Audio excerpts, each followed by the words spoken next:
Hey everyone, so this is week 6, lesson 2, combining like terms with distributive property.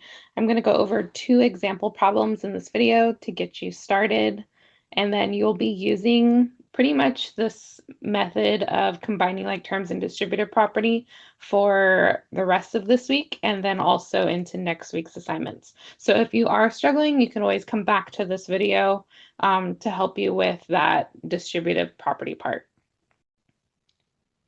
So this is what the assignment is going to look like. Week 6, day 2, combining like terms and distributive property practice. If you notice right here on the left in the top corner, it says refer to your anchor chart notes for distributive property. Those would be the notes that I put out yesterday, and then of course last week that you can use as well. I will be in this video going over these 2 example problems. Okay, and then you have your 8 problems down here. And then of course you have the answer bank. That way you can double check your work. So if you find that your answer is not in the answer bank, just make sure to go back over your work and look that over. Okay, so I am going to go over the 2 example problems that were on the worksheet for this lesson. So the first example problem I'm going to go over is 2 times 3x plus 4 minus 2. So I do notice that I do have those parentheses, so I definitely want to make sure that I distribute whatever is right outside of the parentheses. And that number is going to be 2.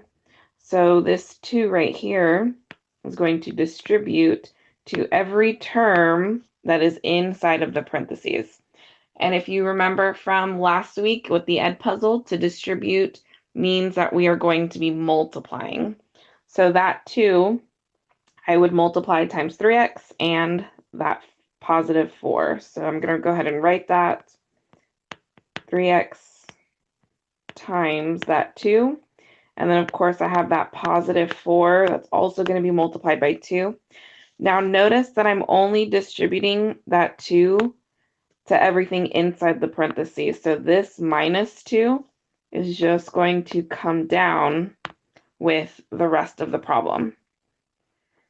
So once I've distributed, I've got 3x times 2. Again, I'm going to just multiply the 2 numbers or the coefficients. So 3 times 2 is 6. And then I have the x, so that's actually 6 x's, plus 4 times 2, which is just 8. And then, of course, I still have that minus 2 at the back end. So I've distributed. And then, of course, the next thing I'm going to do is look for any terms that I can combine because I want to try to simplify the expression. Well, this 6x is kind of on its own because I don't have any other coefficients with x. And then I do have this positive 8 and this negative 2 that are both constant. So I can go ahead and combine those 2. So really that's just 8 minus 2. So when I rewrite my final answer, I have 6x plus 6. And that 6 comes from that 8 minus 2. And since I cannot combine 6x or 6, this right here is going to be my final answer. So now let's go ahead and look at problem number 2. It says 4 times negative 2x plus 4 minus 5. So again, according to the combining like terms and distributive property, I'm going to want to go ahead and get rid of those parentheses by distributing that 4 to every term inside the parentheses. So kind of like in example number 1, that 4 is going to get distributed to the negative 2x and the positive 4. And then again, to distribute means that we're going to be multiplying. So we have negative 2x being multiplied by that 4. And then, of course, we also have that positive 4 being multiplied by 4. And then since that minus 5 is not inside the parentheses, we're just going to bring that part down. And then we're going to probably combine it with anything that is alike later on. So now we're going to go ahead and do the multiplication part. So negative 2 times 4, that's negative 8x's. And then we also have 4 times 4, which is a positive 16. And then, of course, we still bring down that minus 5. That way we can possibly combine it with something next. So when I look here, I'm going to start looking for combining like terms. Now remember, once you've distributed, those parentheses do go away because you've distributed that 4 in this case.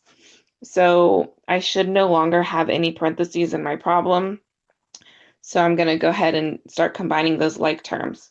So I have this negative 8x. I don't have any other x's in the expression, so that negative 8x is just going to stand alone. I do have this positive 16, that's a constant, and also that negative 5, that's also a constant. So I can go ahead and combine those two terms together, which is just 16 minus 5.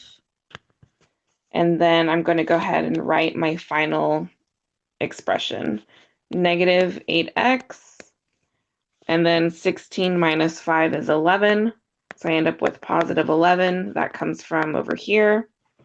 And again, since I cannot combine negative 8x or 11, this right here is going to be my final answer for my expression. So that is how you combine like terms using the distributive property. If you have any other questions, make sure that you double check your answers with the answer bank, and you can also leave me a comment on your assignment in the Google Classroom and I will get back to you. Make sure to also be checking your grades in Skyward. I will be updating more things this coming weekend with grades. If you have any other questions, go ahead and just email me. Have a great day, y'all.